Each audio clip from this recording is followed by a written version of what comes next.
Когда этот человек пришел на свадьбу, все были шокированы. Но когда он взял микрофон, все потеряли дар речи. Джек был бездомным мужчиной 40 с лишним лет. Единственное, что он помнит, это то, что очнулся в больнице примерно 5 годами ранее. Он даже не знал своего имени, но люди в больнице называли его Джеком. В больнице ему сказали, что нашли его едва живым на обочине дороги. Оказалось, что его выбросило из машины, которая разбилась и сгорела у подножия обрыва, и все, кто находились в машине, погибли, кроме него. Врачи знали, что в результате несчастного случая у него развилась амнезия, но они думали, что это временное явление, и скоро память к нему вернется. Врачи не смогли отследить его семью, так как у него не было документов, удостоверяющих личность. Поэтому, когда Джек был достаточно здоров, его отпустили в надежде, что он вернется домой. Но Джек не пошел домой, так как не знал, где это находится. В первый день он несколько часов просидел на автобусной остановке, не зная, куда идти. Когда подошел последний автобус, он вошел в него и вышел на конечной остановке. Именно там он встретил Рэя, который нашел его бродящим по улицам. Рэй спросил его, не нужно ли ему где переночевать, и когда Джек ответил утвердительно, он отвел его в приют для бездомных. Джек был удивлен, увидев несколько палаток в одном месте, и обрадовался тому, насколько гостеприимными были люди. Ему задавали вопросы, но у него не было на них ответов. Но это не помешало им предоставить ему место для ночлега. Со временем он привык к образу жизни бездомного. Рэй показал ему, как обеспечить себя всем необходимым, и Джек был доволен тем, как сложилась его жизнь. Но что-то всегда не давало ему покоя. Ему нужно было узнать, какой была его жизнь до несчастного случая. Но мужчина так и не вспомнил об этом. Джеку запомнилась одна вещь. Это была песня. Он не помнил, где услышал ее, но она всегда приносила ему утешение, когда он пел ее. Он пел эту песню каждый вечер с тех пор, как попал в приют для бездомных, и вскоре его стали называть Джек-певец. Однажды Джек и Рэй искали еду и наткнулись на место, где громко играла музыка. Джек остановился послушать и вскоре уже подпевал. Слова песни всплыли у него в памяти, и он был рад вспомнить что-то из своего прошлого. С тех пор он каждый день ходил в одно и то же место слушать музыку. Он почти не знал текстов, но постепенно выучил несколько песен и начал развлекать ими людей в приюте. Однажды друг предложил ему начать петь, чтобы заработать денег. Джек согласился, и именно так он начал брать по $1 за каждый заказ. По какой-то причине он понял, что умеет играть на гитаре, и скопил денег, чтобы купить ее. Певец Джек стал довольно популярным. Он всегда сидел на тротуарах с картонкой, на которой было написано «Закажите песню, и я исполню ее за $1». Джек всегда относил свои заработки в приют, где они распределялись поровну.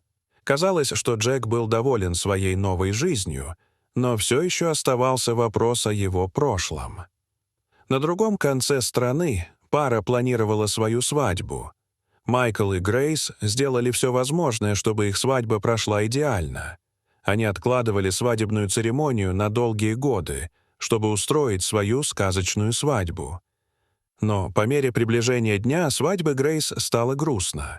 Она всегда мечтала, чтобы отец вел ее к алтарю, но его не было рядом. Всего за 2 дня до свадьбы пара прилетела в место проведения своей свадьбы, чтобы все подготовить. Но в тот вечер перед свадьбой они получили сообщение от группы, которая должна была играть на их свадьбе, что их рейс задержали, и они не успеют. Грейс не могла в это поверить. Ее идеальная свадьба была бы испорчена, если бы они не нашли кого-нибудь, кто бы мог спеть.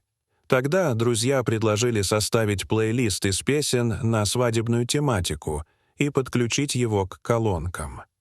Грейс расплакалась при мысли об этом, но все равно согласилась, поскольку другого выхода не оставалось. После того, как вопрос с музыкой был решен, жених и его друзья отправились на мальчишник. По дороге они услышали, как бездомный поет для группы людей. Его голос был таким звучным, что жениху пришла в голову одна мысль. Он подошел к мужчине и попросил его спеть свадебную песню. После того, как он дал бездомному $1, воздух наполнился прекрасным голосом.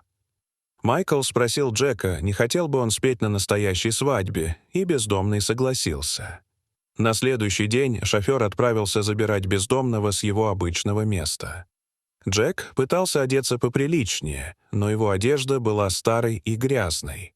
Шофер знал, что у него не будет ничего подходящего, поэтому купил ему костюм. Перед началом свадебного танца жених сообщил своей невесте, что у него есть для нее сюрприз. Когда пришло время для их первого танца, она увидела, как на сцену вышел мужчина с гитарой. Грейс и некоторые из гостей не были уверены в его внешности. Но прежде чем Грейс успела расстроиться в очередной раз, мужчина открыл рот и начал петь. У него был потрясающий голос. Грейс была так удивлена и счастлива. Майкл тоже был доволен. Грейс продолжала спрашивать, где Майкл его нашел, но он не дал ей ответа. Он просто сказал: «Не волнуйся, любовь моя, давай насладимся нашей свадьбой». После того, как Джек спел первую песню, люди потребовали продолжения. Первой песней, которая пришла ему на ум, была песня, которую он помнил из своего прошлого. Это была единственная песня, которую он изначально пел в приюте. Когда он взял микрофон и начал петь, невеста внезапно перестала танцевать. Она внимательно посмотрела на бездомного и спросила: «Папа?»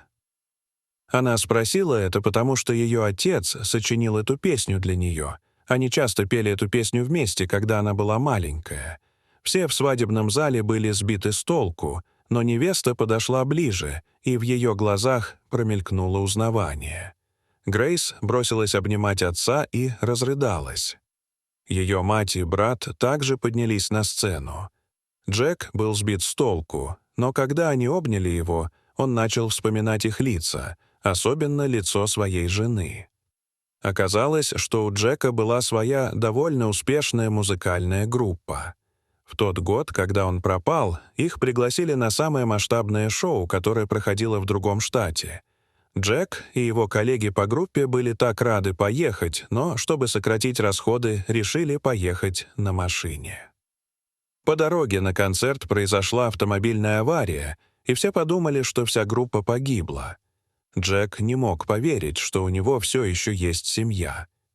Ему потребовалось некоторое время, чтобы полностью восстановить свою память, но по мере того, как он проводил больше времени со своей семьей, воспоминания стали возвращаться.